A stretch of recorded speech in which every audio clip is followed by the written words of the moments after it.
Hey there, curious minds, and welcome back. Today, we're really digging into a classic that it really packs a punch. Anton Chekhov's short story, The Bet. Yeah, it's incredible. Much more than just a story. Right. It's a profound exploration of some incredibly big ideas, things that still hit home today. Exactly. The bet isn't just a narrative. It's a philosophical journey.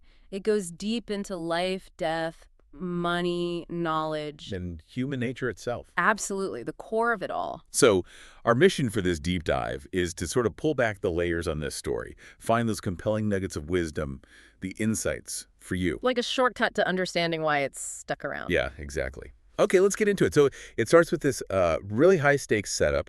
Chekhov throws us right into a party. Right, late at night, you imagine. And there's this heated debate going on, death penalty versus life imprisonment. The kind of argument that gets intense, strong opinions flying around. And at the center, you've got these two main characters, a rich banker and a young lawyer.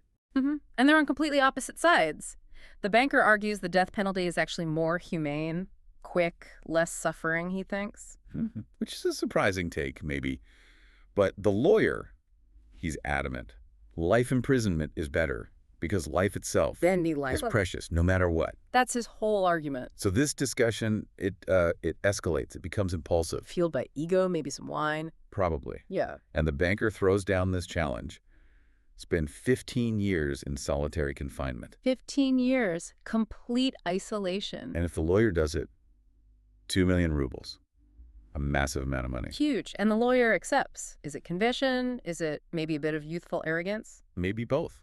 Yeah. He wants to prove his point about life. Right. And the terms are incredibly strict. 15 years, totally alone in a lodge on the banker's estate. His only companions are books, a piano, food passed through a little window. No human contact at all. Just him and his thoughts and those books. You know what really gets me and what was genuinely surprising the first time I read it is the ending. After the 15 years. Ah, yes. The twist. You expect him to burst out, grab the money, right? Triumph. But no. Chekhov flips it completely. Yeah, he rejects the money. He rejects it. Says he hates the world, materialism, everything people strive for. It just turns everything upside down. It really makes you question who actually won. Exactly. Who won this bet? It's not straightforward at all. And that twist, it's not just for shock value. Chekhov uses the lawyer's rejection, that act of walking away, to suggest maybe the real victory is disengaging from that whole system, rejecting the prize society values. And that kind of unlocks all these deeper themes Chekhov is exploring. Precisely. Which brings us to those big philosophical questions. First off, this whole life-death value of existence thing, that initial debate. Right, the death penalty versus life imprisonment, it makes you ask, what is Chekhov's stance? Is he saying some suffering is worse than death? Or is it more about how subjective suffering is? Yeah. How we can't really judge someone else's experience? I think that's closer. Chekhov doesn't seem to pick a side. He uses the bet like a crucible. To test the psychology behind both views. Exactly. And to show how complex judging humane treatment really is. What's unbearable for one person might be, well, something else entirely for another. It forces you to confront your own definition of punishment, or even what a meaningful life entails. Definitely. And then there's that other huge theme, wealth versus wisdom. The lawyer's transformation. Yes. Because remember, he started out wanting the money. 2 million rubles was the goal. But 15 years with just books? It changes him. Fundamentally. And it's not just random reading. Chekhov details this journey, right? It's almost symbolic. How so? Well, he starts with the Bible, then classics, science, languages, philosophy. It's like an entire intellectual evolution compressed into one mind. Huh. I had quite thought of it that way. And by the end, he makes that incredible declaration, your money, your world, all is lies. I flee from this world. It's powerful, scathing even. So his freedom isn't physical, it's mental, spiritual. That seems to be the idea. He's physically locked up, but his mind is liberated. But is it really liberation? Or does he kind of lose his connection to humanity? Does he become trapped in a different way, maybe? That's the ambiguity, isn't it? That's where Chekhov is so brilliant. The lawyer finds this clarity, this spiritual insight, maybe. But I flee from this world sounds like deep alienation, too. Yeah, it's not exactly a happy ending for him personally. Right. And look at the irony. The banker is physically free, but he's enslaved by greed and fear.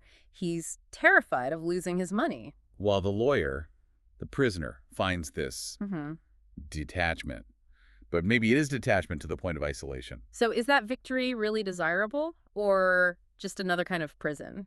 Chekhov leaves us to wrestle with that. And alongside that, Chekhov really puts human nature under the microscope, especially greed and ego. Oh, absolutely. The banker's character arc is pretty devastating. He starts off confident, maybe a bit arrogant. And over the 15 years, that rots away. He becomes paranoid, desperate. So desperate that he actually plans to kill the lawyer. Just to save the 2 million rubles. It's shocking. It shows how far greed can take someone. It really does. Planning murder to avoid paying a debt, even a huge one. And it's such a stark contrast to the lawyer who earns the money fair and square. And then just walks away. Yeah, just renounces it completely. Chekhov's point feels crystal clear there.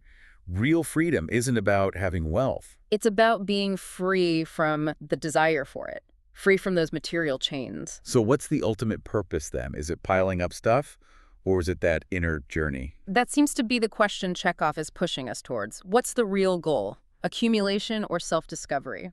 And that journey of self-discovery for the lawyer, it gets pretty dark, doesn't it? There's this existential, almost nihilistic feel. Definitely. That feeling that everything is ultimately meaningless. It comes through so strongly in his final letter. Can you remind us what he says? He says, essentially, I understand your world and your values, and they all seem meaningless to me. It's not just changing his mind about the money. It's rejecting everything. It's a total rejection of societal values, human striving, the whole setup. His transformation through solitude and reading led him to see it all as empty, pointless. So when